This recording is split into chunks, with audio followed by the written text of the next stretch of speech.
If not, let's get started. So just one little thing. So there will be the last of classes, I think, is December 9th. And we are gonna have another lecture on December the follow-up Thursday. I don't remember, it's 14th, 15th. I don't know. I don't recall what that. I posted on Slack. Just one extra lecture to make up for one of the lectures we skipped. And the plan at the moment is that I just decided to push the non-abelian gauge theory quantization to second term. You could see the remaining lectures, what we're going to cover, and this course. I'm going to spend more time over discussing loop amplitudes in QED. I want to do a proper job, so we're going to have an extended discussion of that. So we're going to add another lecture, spend another lecture on this. So today we're going to talk about vacuum polarization, part 2, and then we'll discuss the other loop amplitudes that are relevant for QED in the other next lecture, so that by the end you will have seen how QED works. There are 3 diagrams total. All right. So today we're going to continue our discussion of loop amplitudes in QED by further discussing vacuum polarization. Okay, so let's just recall what vacuum polarization was. In quantum electrodynamics, we started studying vacuum polarization, right? This was this is the corrections, if you wish, to the propagator of photon due to the presence of the fermion, right? And we said that, well, you could expand this in Feynman diagrams. You have to sum over all sorts of amplitudes.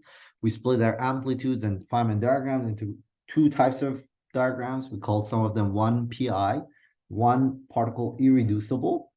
They're defined as the diagrams that cannot be separated into 2 by cutting one internal line.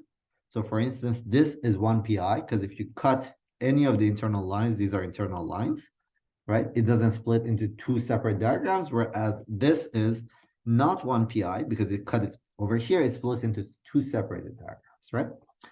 So then we said we're going to focus on 1PI diagrams. And we said that, so that we will, this notation means we're going to sum over all 1PI diagrams, right? We use Lorentz invariance to say that this summation, the sum over all 1PI diagrams, we'll have to take the following form. This is basically the projection to the parts of the momentum that's perpendicular to the Q mu, right? We said that it's a photon is a massless vector field, so it can't have a polarization, or it can't have a dynamical part in the direction of K. That was a consequence of the fact that it was massless. Then this was a part that is just a Lorentz scalar. We said that the reason we define 1PI diagrams is that we could write down the total vacuum polarization in the following form, right? Which formally resums nicely, right? So if you just know the 1PI, you just plug it in and you get the final answer. So this is sort of like a trick. All right. So this is what we are going to use. This notation is what we're going to use for the total propagator, interacting propagator. Minus I eta mu nu over Q squared without this factor was the propagator in the absence of any interactions. This is a free propagator, right? And the appropriate gauge, hopefully you guys remember which gauge it was. We discussed 2 different gauges. Now the correction due to the correction due to interactions is basically takes the following form. The scalar part of the 1PI will sit here. 1 minus that contributes as a total multiplicative factor multiplying Q squared. And then there's a part that's proportional to Q mu Q nu, but we argued that this does not contribute to the S matrix. And that should not be surprising, just because of the fact that this guy will have to be projected to the plane perpendicular to propagation of momentum. These guys will not contribute there, right? Then we also said that this is not singular at q squared equals 0. The reason being that you want the photon to remain massless, which means that this expression should have a simple pole at q squared equals 0. If this had a pole, this expression had a pole, it would be higher order and would mess up the interpretation. But that's something you could read off by doing the calculation explicitly, right? We could observe that property. Now, well, let's give this guy a name. Oh, I'm so sorry. There's a typo here. There's Ada mu here. Let's give this guy a name. We're going to call this Z3Q squared. Notice that it depends on the momentum, right? So it's scale dependent. And yeah. Then we said that we could interpret this as charge normalization. How? If you look at the interaction, this is two electrons interacting with each other, feeling each other, right? Through the propagation of photon, you could view this total factor of Z3 of Q squared as that's due to the propagator of the photon as renormalization of charge, because you have two vertices, so you split Z3 into two parts, square root Z3 here and here, and then you put each of them next to the charge normalization. So we said that the bare coupling, so let's give these guys a name. In the Lagrangian, we start with these values that we call bare couplings. Now, the things that are observable are things that are multiplied by square root of Z3Q squared. These are the renormalized stuff.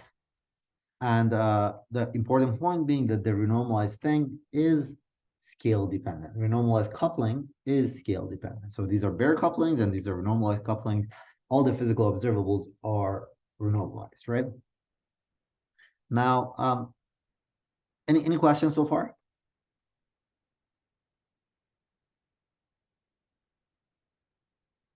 Okay. We're going to spend quite a bit of time in the remainder of this course discussing this renormalization. So there are these infinities that we're pushing under the rug, as Dirac called it. But there's a beautiful formalism that justifies this. I want to emphasize that there is absolutely nothing wrong with this. We're not hiding. Maybe from the point of view of Dirac in the beginning of the 20th century, there was something magical going on. But now we understand it thanks to Wilsonian renormalization group and all thanks to renormalization group. All right, so then we said, all right, let's try to calculate the 1pi vacuum polarization at one loop. So at one loop, there's just one diagram that contributes, right? This is a diagram. Q comes and Q goes. K is here. K minus Q is here, right? That's conservation at each momentum at each vertex. These are four momenta, hopefully that you recall. Then we said we use these Lego Feynman diagram things. This -1 has to do with the fact that you have a fermionic loop. If you recall, that was one of the rules, Feynman rules. This minus IE gamma mu is coming from this vertex, minus IE gamma nu is coming from this vertex. You have to integrate over the mode that's unfixed, undetermined, right? So that's the loop integral. You have two propagators. This is one fermion propagator. This is another fermion propagator, right? So that's the Lego part of the Feynman diagrams. So let's just forget about this bit and consider this integral and massage it. So let's put this integral out here. This is S f of k is here, right? Well, there are other parts. So there are other parts on top. This is actually order 1 over k, if you recall, for fermion, because it's the equations of motion. Dirac equation is first order, right? And then this is the analogous expression here, and then we just multiply them, and these are the expressions you find, right? This is just like two lines of algebra from what the propagators we wrote down for fermions. Then we made the observation that at large momenta, if you were to, so this is infinite. If you were to cut this off at large momenta to see how it scales, how does it blow up? This guy grows like lambda squared, right? This guy grows like 1 over lambda squared. This guy grows like 1 over lambda squared, and this is lambda 4. So the total thing grows like lambda squared. We said that this is inconsistent with word identities because you can't arrange this effectively. When you cut it off with some lambda, it gives an effective mass to the photon, and that breaks Lorentz invariance, because now a massive vector spin one mode will have 3 degrees of freedom, right? So the regulator is not respecting gauge invariance, and that is not kosher. That's not good, right? So then what we do is we say we introduce dimensional regularization as a way of preserving gauge invariance, right? The trick was, well, look at this expression. If you want to preserve gauge invariance, you're not allowed to touch any of this. These are just propagators, right? What you could do is you could just pretend you're working in other dimensions. You're doing QED in different dimensions, right? If you were to do QED in different dimensions, the only thing that would change is here, D4 of K would become D of D plus 1. D is the space dimensions, right? Number of space dimensions. So D is 3 in our 3 plus 1 dimensional space time. This choice preserves gauge invariance. So the remainder of our discussion from the previous lecture and what we're going to do today is to just evaluate this integral in some low dimension d for some value of dimension d, right? We use a bunch of tricks. We use Feynman parameters, which is the following integral. This is just an identity. We use this to rewrite these two propagator forms in terms by introducing an extra integral over variable x.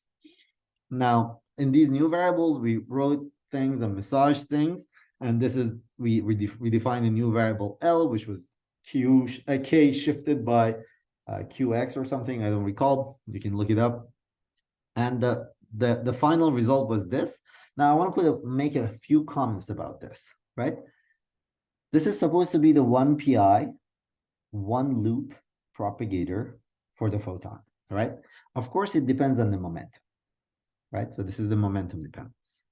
Because we are doing this in different dimensions, right? Actually, sorry, I think I said something that was not terribly rigorous. Yeah, okay. Let's not worry about mathematical rigor for a second. So because you're doing this, you're pretending that you're living in different dimensions. So what I was gonna say, that's not mathematical rigorous, is that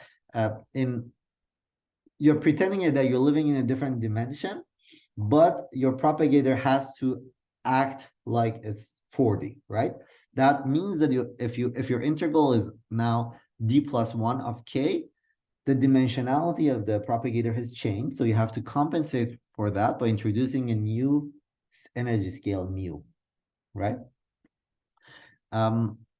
Okay, so now there's an integral over d over L. There's an integral over x. I've changed the order of the integration. We said that's okay in low enough dimensions, but there's some sort of complex functional analysis that goes into it. You know, dominance of dominated convergence, whatever it's called. And this is the final form, but keep in mind, let's just go through them. So this is space-time dimension. This delta was a function of q squared and x, right? This part is just a projection to the modes that are perpendicular to the propagation, right? And this part is proportional to eta mu. I want you to observe that this is the part that was problematic, because this grows like L squared. This is the part that was growing too fast, right? This part will grow like log of lambda. Is that clear? All right, so today what we're gonna do, I'm gonna come back to it in a second, but just to orient you guys in this lecture and the remainder of this lecture and the next lecture, what we're gonna do is we're gonna evaluate this 1 loop 1 pi, right? We're gonna finish the calculation and then evaluate it and physically interpret this. We're gonna interpret this physically. I'm gonna make a whole bunch of comments about the non-relativistic limit. I'm gonna make it, make a bunch of comments about the physics of this, what is going on, right? There's the optical theorem we're going to discuss. So I'm going to use this as an opportunity to discuss some physics, right? Then in the next lecture, we're going to consider two other diagrams. The fermion self-energy, right? It's just what is the propagator of a fermion due to interactions, right? What's the interacting propagator? And then the vertex correction. which is what is the correct vertex for interacting theories. These are everything that we have in QED, right?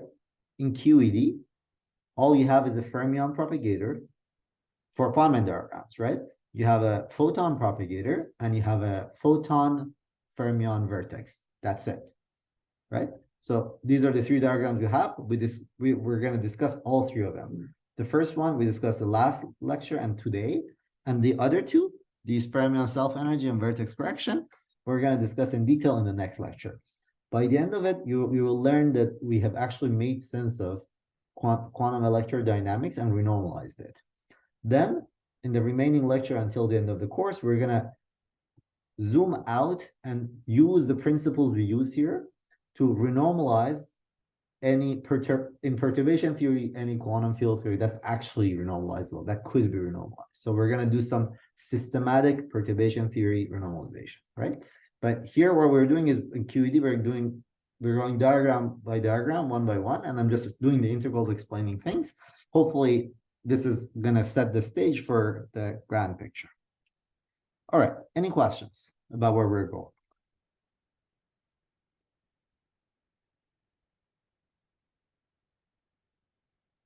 All right. Okay, back to vacuum polarization. This is the expression we had. This mu again, recall, okay, sorry. Recall that this mu is, so this is the E0 squared, right? That's the bare coupling. Hopefully that's clear, right? This mu is the dimension full parameter energy. At this scale, we had to introduce to make sure that the propagated dimension it hasn't changed. We have changed the order of x and L. L is like momentum, but we have redefined k by shifting it by qx or something. And these are the two expressions that we have. Once again, I want to comment that this is the term that's coefficient of eta mu nu is a horribly divergent term because of L squared here.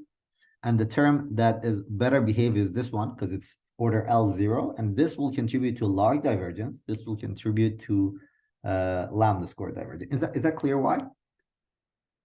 Yeah. Log divergence because it's dl over L, right? That's log divergence.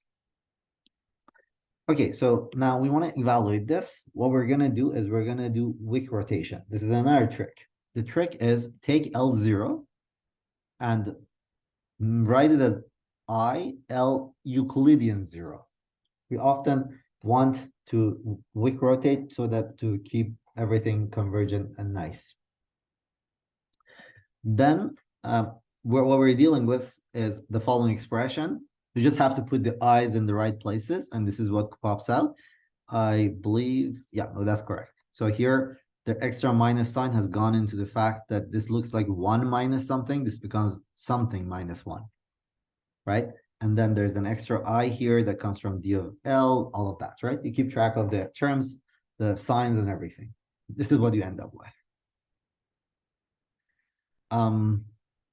There's something that bugs me. I think the sign might be incorrect. Anyway, I'll double check that. We'll see that we'll see explicitly that in low enough dimension, space dimension less than 1 or space time dimension less than 2, this integral converges. But very quickly, if you want to give you the punchline of the calculation we're going to do is that we're going to do that this term completely drops out. So if you are below 3 plus 1 dimensions, if you're at 4 minus epsilon space-time dimension, the integral converges. So we're going to see that this term completely drops out. Good. All right. So how are we going to do this integral? It's easy. Go to polar coordinates, right? D plus 1 of L is VD plus 1. This is just a volume of a sphere, right? These are polar coordinates, LD, DL. And you write this as L squared, D over 2. You define these new variables Z, and so that d Z over Z is of this form. There we go. That was a typo. Here we go. I want this guy to be plus so that I can redefine it this way, right? I want to, yeah. And then you introduce a new variable, W, to just because the dimensionality always appears as d minus 1 over 2. You introduce this w variable so that you just don't make things ugly. You know, you can keep track of things nicer. It's nicer. So here's your propagator. These are all the junk outside, all the constants outside. There's an integral over d of x. You have w of q squared and x. Recall this is q, it depends on q squared and x, to a power of w minus 1, integral over z, 0 to 1 of 1 minus z to the power of w, z to minus w. All right? That whole thing is multiplied by this part.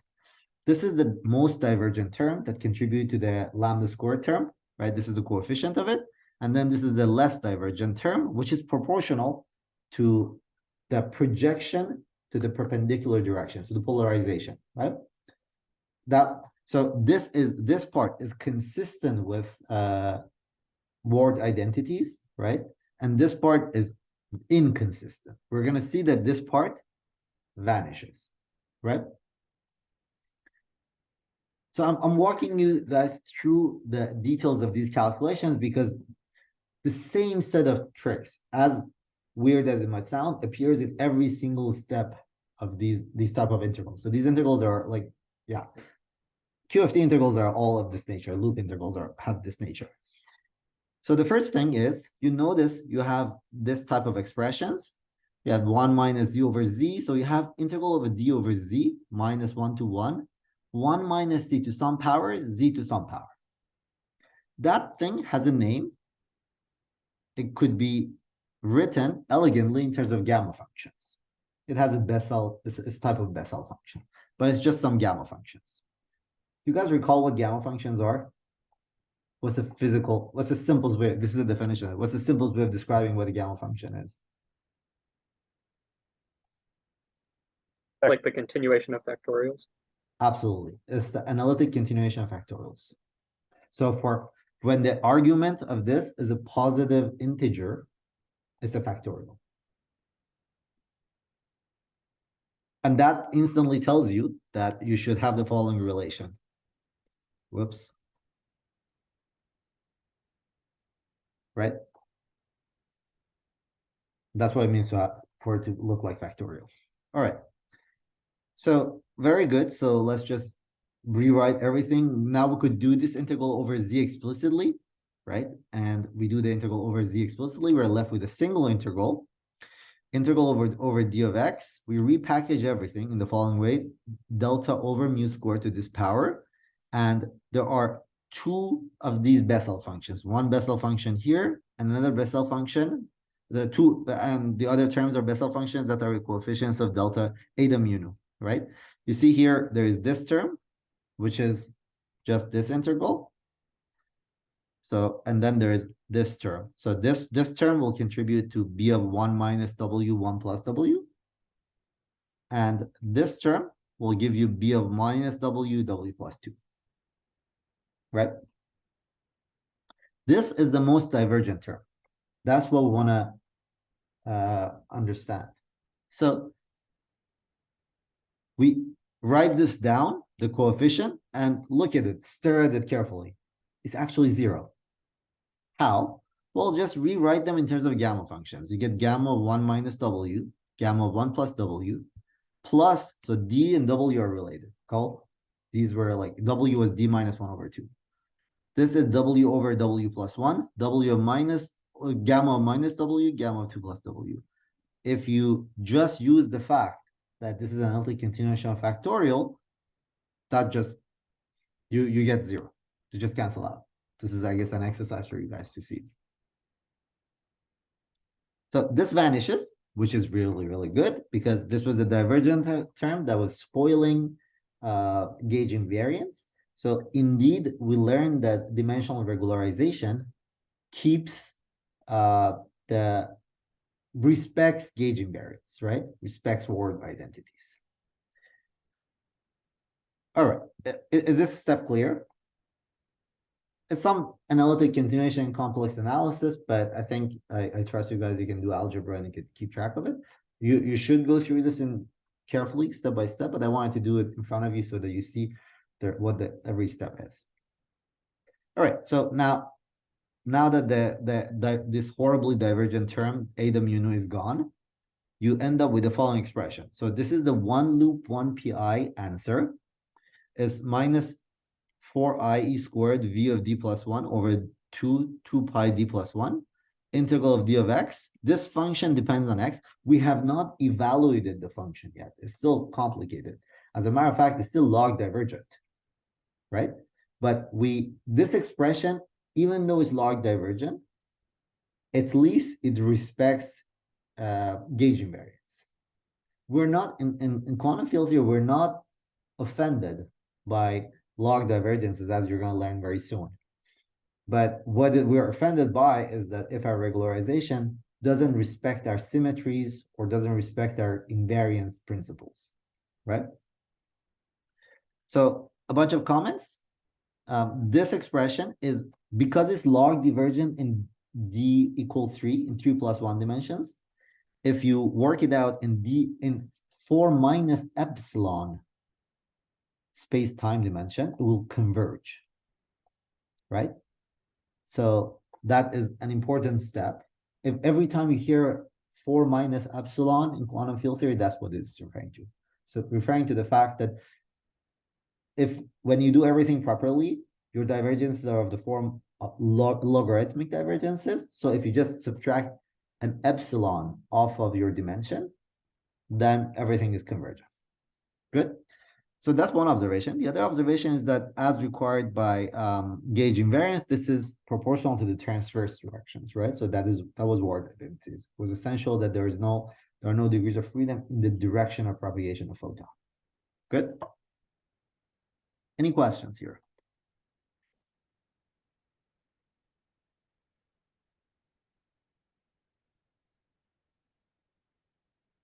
So what we established explicitly that dimensional regularization respects gauge invariance. Good. All right. I assume that's good. Then from this, we need to extract the pi of q squared, because if you recall, we said that this is proportional to this q squared p mu nu multiplied by pi of q, right? Recall that was we used Lorentz invariance to argue for that earlier in the lecture. I'm just not going to scroll all the way up. From that, you just read off the remainder of this, right? So you just do your multiplications and stuff, put the d back in. It's minus alpha over 4 pi. Alpha is just e squared over 4 pi. It's that famous QED thing. This is a gamma function. The gamma function has poles because there's divided by 2. It has poles in 4, 6, 8 space-time dimensions. That's very important. Skips the odd dimensions. Integral of d of x, x1 minus x, this expression. Right? Now, as I said, this expression is logarithmically divergent. We called square root of 1 over 1 minus pi of q squared the renormalization of charge. So our charge renormalization is divergent. We have to deal with that. But logarithmically, right? So the way we deal with it is in dimensional regularization is that we expand in 3 plus 1 minus epsilon dimensions, right? And in those dimensions, the expression will converge, right? You could do the integral, and in small epsilon limit, you approximate. So there's a gamma function, and you approximate this. The gamma function for epsilon, small epsilon, takes the form of 2 over epsilon minus gamma. This is the Euler-Mascheroni constant. It's just a constant, right? And then higher orders. So you find that gamma, that your pi of q squared, your charge, the thing that sets the charge normalization, takes the following form: minus 8 alpha over 4 pi. This integral, right? This is the dominant small epsilon term, and this is subdominant. This is order 1. Good. Here is the catch. So the physically relevant one is not this. This part relates the bare couplings to the physical observables. This part is the physically relevant part that tells you once you renormalize, how does the renormalized coupling run under renormalization as you change the scale. So let's see that. Let's see that step by step. So the renormalized parameters differ from the bare parameters by divergent factor, but it's not a big deal because we just renormalize it. If this is good important terminology, we'll come back to this in a couple of lectures. If a theory,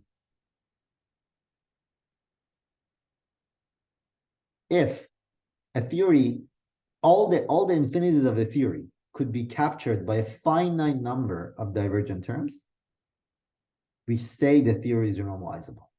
Why? For example, in QED, we just found one factor in one of the diagrams. There will be more factors, but each of these variables, you go and measure them in the experiment. You fix these pi of 0, for instance, right? You fix pi of 0, and after you observe those guys, now your theory is a predictable machine, right? So you just turn the cranks and like it will calculate for you things.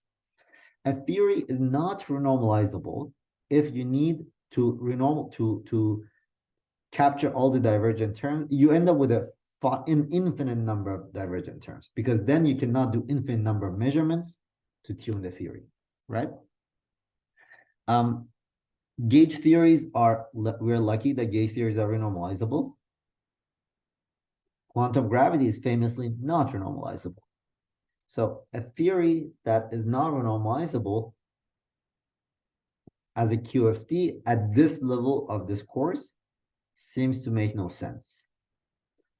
In the next part of the course, we're going to learn that it actually does make sense, but not, you have to understand a little bit more about effective actions and how couplings run and blah, blah, blah, right? Actually, let me say a few words about that. When we say the theory doesn't make sense, it's what we are doing here is that we're saying that QED is a theory that has only a photon and only an electron, right? As a theory with only this matter content, if it's not renormalizable, it's dead. It's not a theory. It's not a predictable theory. It's not useful.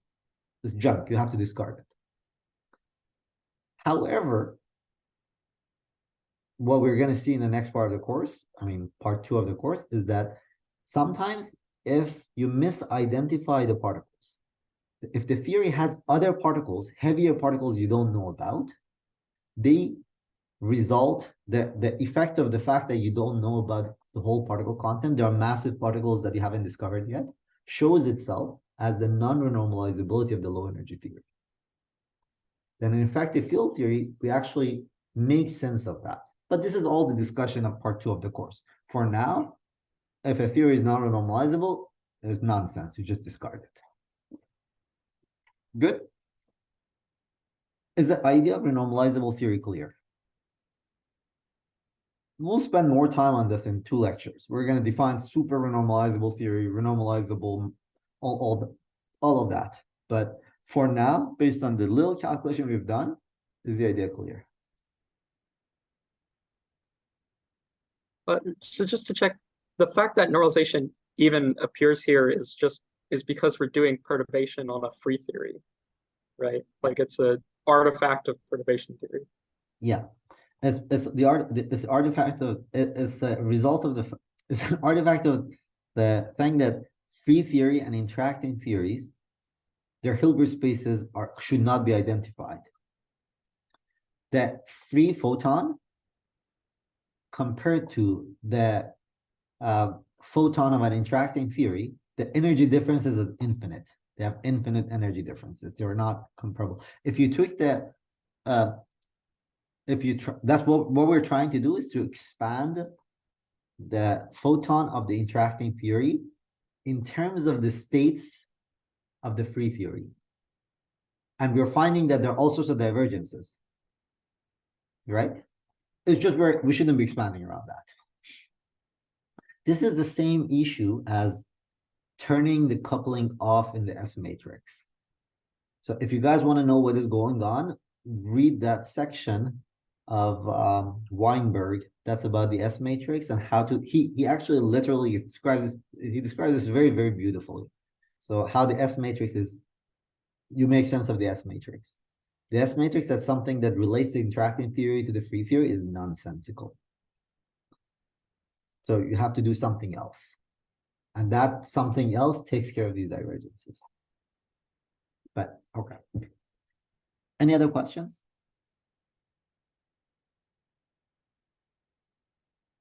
By the way, the statement I just made is for theories where diagrams diverge. There are theories for which the diagrams need not diverge. They're called super renormalizable. These theories are so simple that there are no divergences, but they can only appear in very, very low dimensions, 1+1, if you're super lucky. And very special setups. Most theories of interest are not. If you're ever normalizable, we're more than happy. As a matter of fact, renormalizability is a coincidence. It didn't have to be. We'll learn that later in part 2 of the course. So actually, this is a good moment to pause. When we started this course, I said there are 3 principles in quantum field theory. Locality, we discussed that in detail. Symmetry, and then I said renormalizability, right? We're seeing that, so we use locality and symmetry to define actions, come up with all this machinery of Feynman diagrams, path integrals, all of that. We'll learn that if the theory is not renormalizable at this point, we have to discard the whole thing out. We have to just discard it. We have to throw the whole thing out, right? So from the point of view of quantum field theory, we need all the 3 principles. Now, when I was saying renormalizability, I actually didn't use this. I didn't call renormalizability. I said separation of scales in anticipation that some of you guys are going to take part 2 of the course and learn that actually non-renormalizability is not the end of the world. But anyway, this is that principle where we're going to discuss in a lot more detail in the remainder of this course and the next section, right? The next part of the course.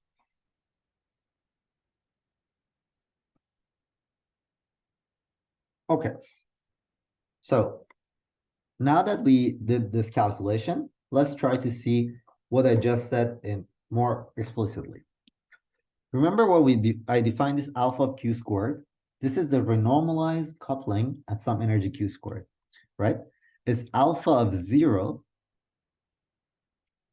See, there's alpha 0 is E0 squared over 4 pi, right?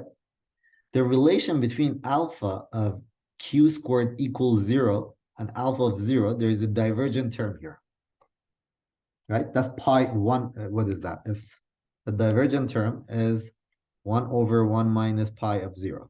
This thing is divergent, right? So what you do is the following. You just write alpha of q squared equal to alpha of 0, 1 minus pi of 0 over 1 minus q squared. Now, this fraction is finite. Is that clear? You just completely get rid of alpha 0, E0. You get rid of bare couplings. After you normalize, you only talk about the running. This is how the renormalized coupling is this alpha of q squared. How the renormalized coupling changes as a function of scale. All right, then we said that if this is small, you could write that alpha of 0, 1 minus pi q squared minus pi 0, right? So let's see what that means. Now let's come back to this pi. So we want to calculate pi of q squared minus pi of 0. Let's call that pi hat, right? Let's come back over here. I want to take pi of q squared and subtract from it pi of 0. That gets rid of this divergent term, right? So this was the thing that was relating it to the bare coupling. It was totally unphysical. The thing that's physical is this bit. Is that good? That's finite. That is the thing that's physical. So let's just write it down. This pi hat, which is pi q squared minus pi 0. is minus 8 alpha over 4 pi into the following integral of ln of delta of 0 and q over delta of q squared and x. Now just go back to all these change of variables I did. You remember that delta of q squared and x is m squared minus x 1 minus x q squared. This m was the mass of the electron, right? So very good. You plug that in and you learn the following, you obtain the following expression, right? This is ln of a positive number over this expression. If what's downstairs is larger than 1, larger than 0, the result of this is finite, right? X times 1 minus x squared, x is smaller than quarter. So this expression at some values of q squared will become 0. Something happens. What are those values? The values are going to be around q squared equal 4m squared. There's a branch cut there. When the argument of logarithm becomes negative, there's always a branch cut. Do you guys remember why?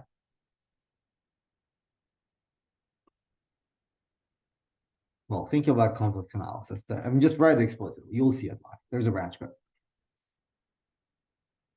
It's a very actually, yeah. So good. So we have a branch cut there. Now, what I'm gonna do is, all right. So let's pause here. Is it clear so far what I'm doing? Right. So I took the expression for the renormalization of charge. This is some finite expression I should evaluate. It changes, it runs with q squared. So I just want to look at this expression, this integral. I couldn't do it explicitly, but I want to look at this as analytic structure on the q squared plane, complex q squared plane. There's a reason for that. I'm going to do something that at first it looks a coincidence. I'm going to extract some property of this integral that I'm going to look at the property of this integral that controls the total cross-section. And then I'm going to explain why that is the case. All right. That's called the optical theorem. All right. So this object has a branch cut for when you go below, when you reach this point, around this point, right? When you go below this, when this becomes negative. So what I'm gonna do is that I'm gonna evaluate the value of this function above the cut and below the cut and subtract them. That's called the discontinuity.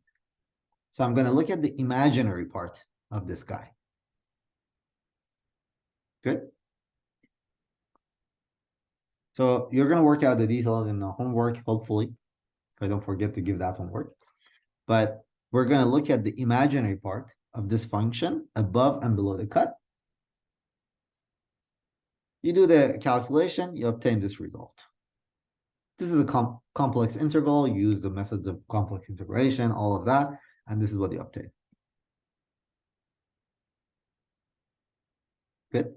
Now you realize, if you happen to have played around a lot with these expressions, you realize that you did a one loop integral, and this imaginary part of pi hat gives you this expression, and you recognize this as the exact q squared dependence that appeared in the total cross-section of, for example, electron to muons at tree level.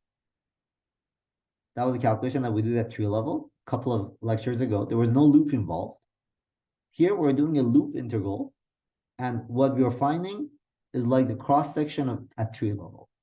The connection between the imaginary part of the loop integral and the cross-section at tree level, cross-section is the amplitude squared, is the principle I want to highlight. That's called the optical theorem. It's a deep result.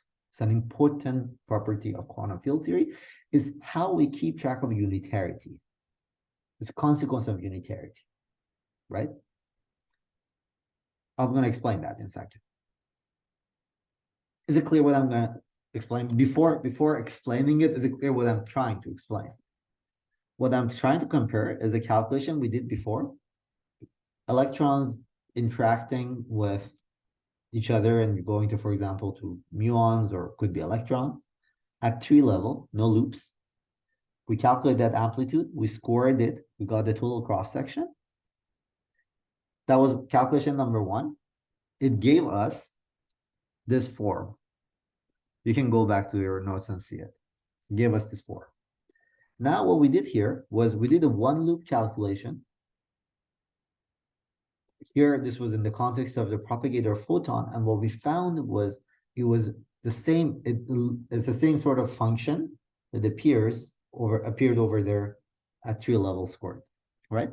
This is not a coincidence. This is the so-called optical theorem. All right, that's what I want to explain. Let's go back to our principles.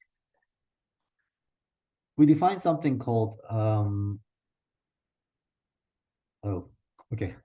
we define something called S matrix. It was a unitary matrix. So unitarity meant S dagger S has to be identity. Then we said there's a part of the S matrix which is free. You always separate that. You write S as 1 plus IT. It's just a redefinition. Now, the fact that S dagger S is identity means that minus I T plus T dagger is T dagger T. Just plug this in inside this, and this is what you obtain. This is a unitarity constraint. Right? So let's calculate this. I'm gonna start with the right-hand side. I'm gonna put T dagger of T in some matrix element, P1, P2, K1, K2. This I can insert in the middle a total basis, right? A resolution of identity, summing over n. These sums might mean also integrals, right? So sum n integral this whole thing. There's a resolution of identity in the middle. This guy is some matrix element. This is some matrix element of Q1, Q2 going to some Qs, n particles with some energies, momenta Q, right? This is P1, P2 going to the same number of final particles, right? And this is what I obtain. Is that part clear? Should I be more explicit? I can be more explicit. So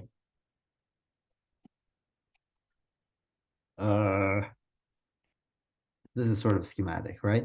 So this is there will be here D of Q1 to D of Qn, right? And these guys will have Qi's, which run from Q1 to Qn, right? This is the two particles going to something, some final n number of outgoing particles with a bunch of momenta. And same thing, here you're integrating over all their momenta and summing over all number of outgoing particles, right? Now, up to here, what I was calculating was the left-hand side. Now, unitarity tells you that the left-hand side should be equal to the right-hand side. The unitarity tells you that the right-hand side should be equal to the left-hand side. So let's write down the left-hand side. Left-hand side is this. You just put it in between P1, P2, K1, K2, and this is what you should get. This is nothing but the 2 times imaginary part of the amplitude. Good. So immediately you saw some interesting connection. What is the connection we saw? The imaginary part of the amplitude is related to the something that looks like cross-section.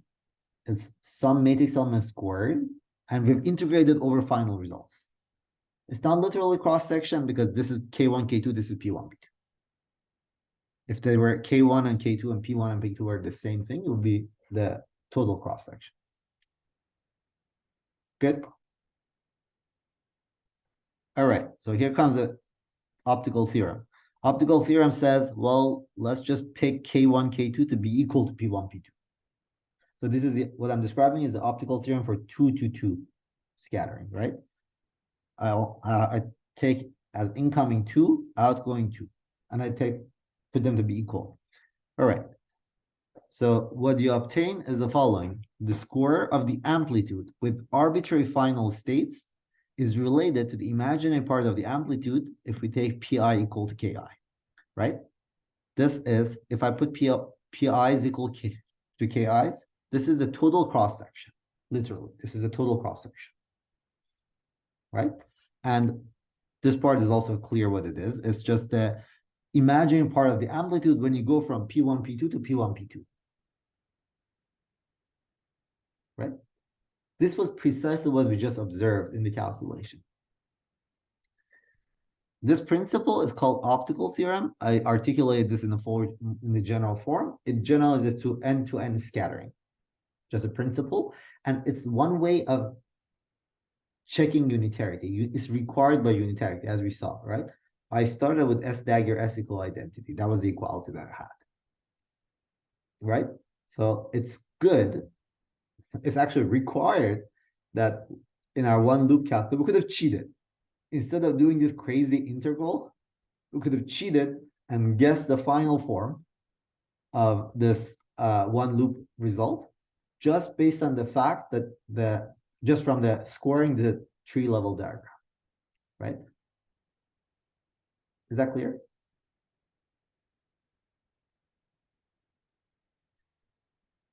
All right, actually, let me see. Do I want to say something else? So the precise statement is that the imaginary part of the amplitude K1, K2 going to K1, K2 is twice the center of mass energy. I'm just putting all the coefficients in there, right? The center of mass momentum, total cross-section of K1, K2 going to anything. And the anything is not two outcomes, it's anything, total cross-section, right? This is a 2-to-2 scattering, it generalizes to end-to-end scattering. It's called optical. We're good? Let me pause for a few seconds for if there's room for questions.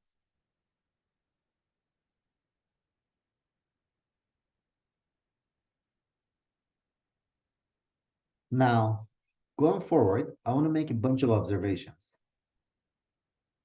regarding the amplitude. By now, we've done a bunch of calculations of amplitudes at tree level and at one loop. So these observations, you could check them in the calculations we've done, but I claim, actually, I don't claim, you could convince yourself they are true more generally just based on Feynman diagram, rules of Feynman diagrams, right? Feynman rules. This is generically going to be the case, as we'll see in a second. First observation is that amplitude in quantum mechanics is a complex number, right? We saw that if you follow Feynman diagrams, amplitudes always end up being real unless one of the internal lines goes on shell. Do you guys remember? Do you know why amplitudes are real? What are the things that can? What are the internal lines? Right? There was the ISF, which was the propagator of the fermion. We convince yourself it's actually always gonna once you attach it to the legs outside, it's going to be real. You can look at the propagator of photon. You can look at the propagator of scalar. All sorts of vertices in the middle. As long as the internal particles don't go on shell, your amplitude is real. When they go on shell, things blow up. And the way we dealt with it was I epsilon prescription. I epsilon prescription just avoids the pole. It going on shell means that you're integrating through the pole, right? So you just go above the pole or below the pole, right? I epsilon prescription was just one way of avoiding the pole. Now, we saw that the amplitude was showing some pair production threshold, right? If you didn't have, when the incoming particles were coming, you didn't have enough particle energy to create a pair of particles, right? Things are very, very nice. Why? Because in the middle, things can't really go on shell. right? If you cannot create a pair of particles, if you have massless particles, it's a different story, right? But below the pair production threshold, which is like the S, if you recall, is the Mandelstam S, right? It's just the center of mass energy squared. When S is below some S naught, that we call the pair production threshold, your amplitude as a function of your amplitude is real. Now, there's a branch cut that as we explained, that starts at the pair production point, right? So you could go above it or below it. Here are the interesting statements that follows from unitarity, what we just discussed.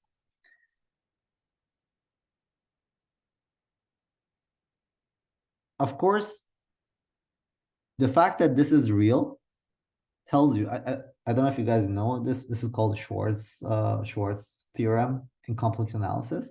If you have a function that's real above and as we can ultimately continue it above and below it, the real part of it will, it will satisfy this equation. It's something you could check on Wikipedia. It's just a property of complex analytic continuation. That's one simple result. The other thing is that above the threshold, the real and imaginary parts of the complex function are actually related in the following way. This takes a little bit of complex analysis to sort out, to parse out, but I absolutely encourage you guys to work this out. You know, when I was when I told you that quantum field theory has detailed calculations, I wasn't joking. You have to actually go through every single step of these. You have to refresh your memory on like what were complex analysis, what was analytic continuation, what were we doing, right? These structures that I'm describing, these are actually shortcuts. As in, if you were to do brute force calculations, things get a lot harder. So I said all that to say that the discontinuity, so below the cut, below the pair production threshold, amplitude is real. When you have a cut, the discontinuity across the cut is twice times I, the imaginary part of the amplitude above. This is a consequence of unitarity. This is a very famous result in complex analysis. It's also something that people use all the time in complex analysis. Like you can find these kind of things. Open your favorite book of complex analysis. There are these tricks. All right. Now, if I want to diagrammatically draw what the optical theorem is telling me the following. That I did a loop calculation of two fermions coming and interacting through a photon, right? The imaginary part of this could be used to calculate the scattering of, I can draw it this way, the scattering of two fermions, two electrons into any final state. This is any final state, right? That's the total cross section. And roughly speaking, the cartoon to have in mind is you cut this in the middle and you get something like this. That's a cartoon. All right, so this is the optical field. Any questions? I know that these are quick, but I decided that there's an opportunity when we do this calculation to explain these very important results in quantum field theory. These are consequences of unitarity. You shouldn't be surprised that unitarity relates loop diagrams to tree level and things like that, right? You shouldn't be surprised. Is that clear why? Well, think about it. Any questions? So what did we do so far?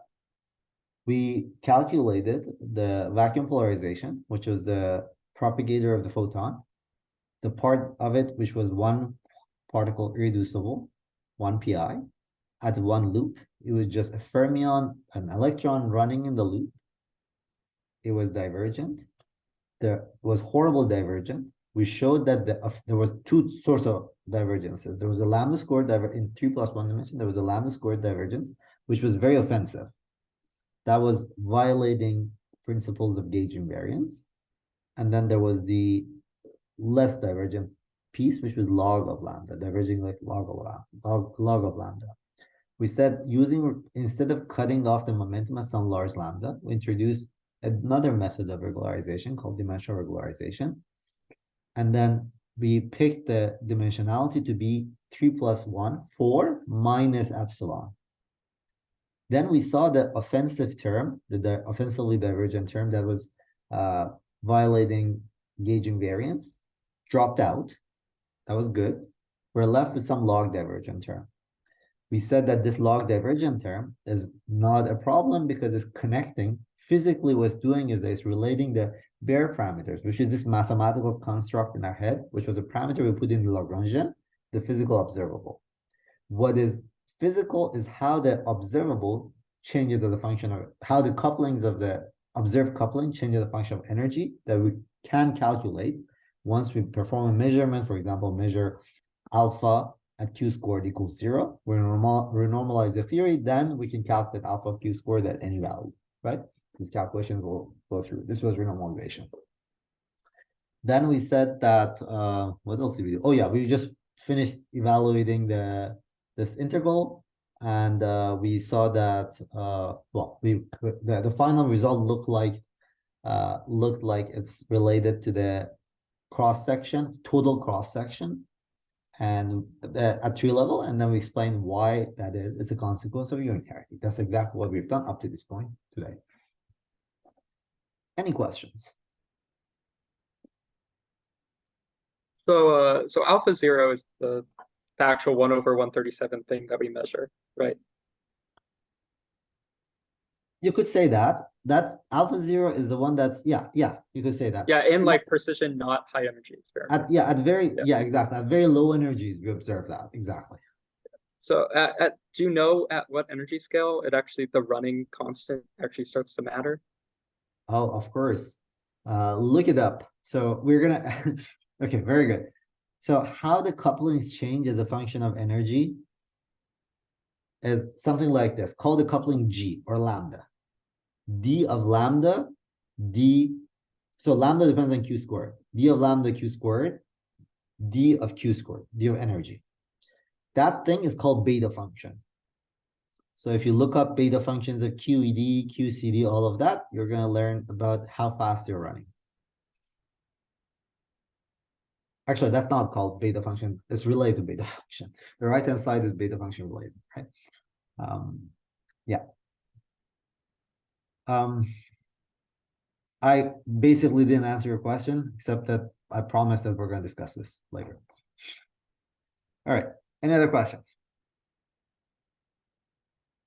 So now what do I want to do in the remainder of today's lecture? I want to tell you that this running of the coupling, this business, is actually teaching us something important that we could go out there and measure in experiments. So what is that? You guys all know that quantum electrodynamics is the full theory that completes the good old electrodynamics that was like two charges come near each other, they feel this potential, which was q squared over 4 pi r, right? Now that we did this story, we have the full answer for the scattering of two. So we have the answer for, we calculated the one loop thing for, oops, let me just draw the diagram here instead of going over there. So we calculated the diagram in QED for the following process, right? The one loop. What is this? This is two electrons interacting, going away through a photon. What is that? That's just Coulomb interaction, right? That's Coulomb interaction. So what we should do, what we're going to do is, what we have the full answer that is valid at all distances. We're going to first take the non-relativistic limit of the what we have, and we're going to see not only we recover the 1/r potential, we systematically cover all the relativistic other corrections to it order by order. But this is the remainder of this lecture. The non-relativistic limit. So what is a non-relativistic limit? Well, the electrons that are coming in, that are going to interact, their Q0 is their energy. Their energy is much smaller than their mass, right? Recall what the energy was in relativity. It was m squared. Energy squared was m squared plus q squared, right? If the energy is much smaller than the mass, you're non-relativistic. This is the regime you should expect something like q squared over 4 pi r at potential.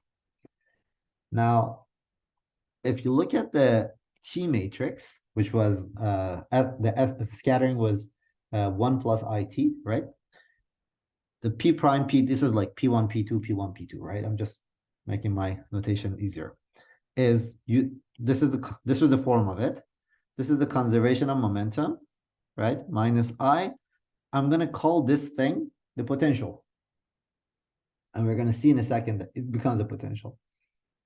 As a matter of fact, this is really nothing, but you Fourier transform it and you find it's minus E squared over Q squared, 1 minus pi of, oops, sorry, my notation is like this.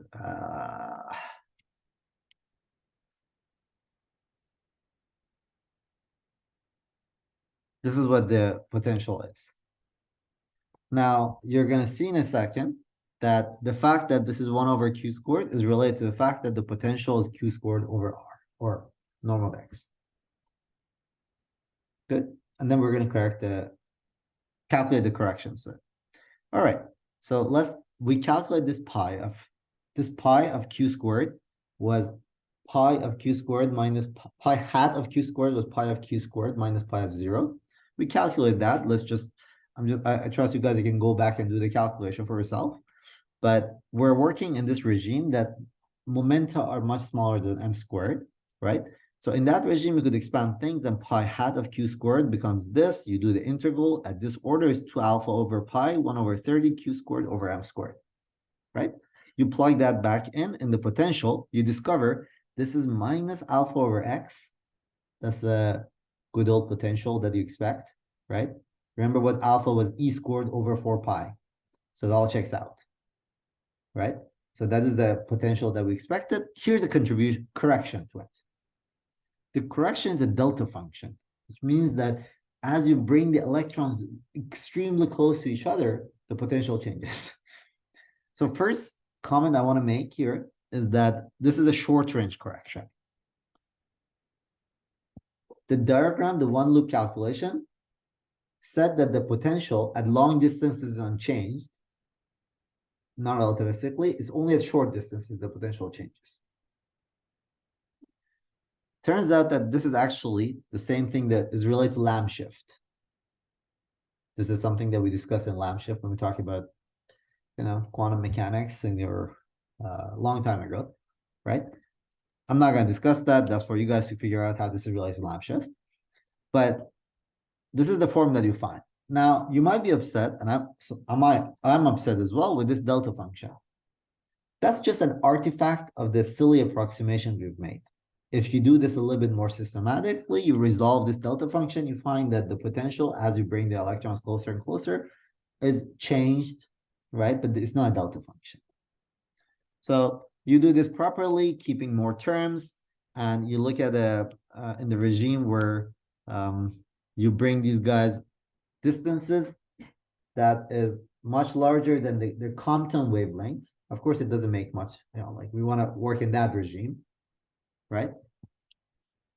Remember, I started in lecture 1 talking about what the notion of two particles falls apart when you bring them closer than Compton wavelengths, right? So if you are, because of pair production, if you are to make sense of this as a correction to good old electrodynamics, electromagnetism, you should keep them a little farther apart. So in this regime, you expand it and you do this systematically, you find the potential. Here's a correction to it. It's exponentially suppressed. It's an exponential. So as you bring them closer and closer, they feel the potential that's like much larger and larger. The modification is much larger and larger. This phenomenon is called screening.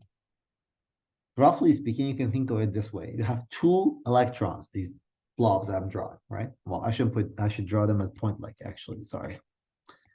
That was bad. My bad. So this is two electrons. The fact that these electrons, so when they're really, really far, so due to the interactions with photons, these electrons in the vacuum, they're constantly surrounded by a cloud of photons and electrons and all sorts of diagrams that run in loops, right? So it's as if they're screened by some cloud. When they're really, really far apart, these clouds, because they have net charge 0, they cancel out, you don't feel the effect of it. But when you bring them closer, the same way that you had to, like, remember a dipole, if you brought dipoles close to each other. So if you had like some charge distribution, you separate them by very, very long distance, you just saw that the net charge mattered. But when you bring them closer and closer, you see that you start realizing that the charge distribution has dipole moments and higher moments, right? Same phenomenon is happening. And these corrections are a cloud of fermion anti-fermion pairs that surround the charge electron. So in a sense, you could think of it this way. If you were to compare the vacuum of QED with the vacuum of the free theory, the vacuum of QED is like a dielectric medium.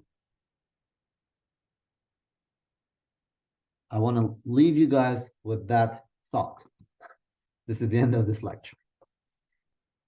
Any questions?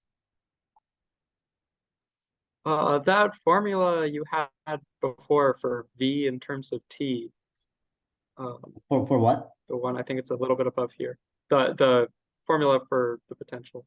Yeah, isn't that just the Born approximation in scattering? Correct. Okay. I mean, you shouldn't be surprised. Feynman diagrams were born out of Born approximation, right? We start describing Born approximation as a Feynman diagram by Born approximation. Yes, that's precisely what it is. So we did the full thing, and then we went back and said, oh, this was just a Born approximation.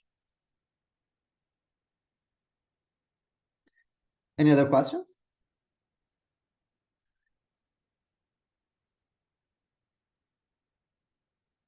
All right. Well, thank you so much, guys, and have a nice day. Thank you.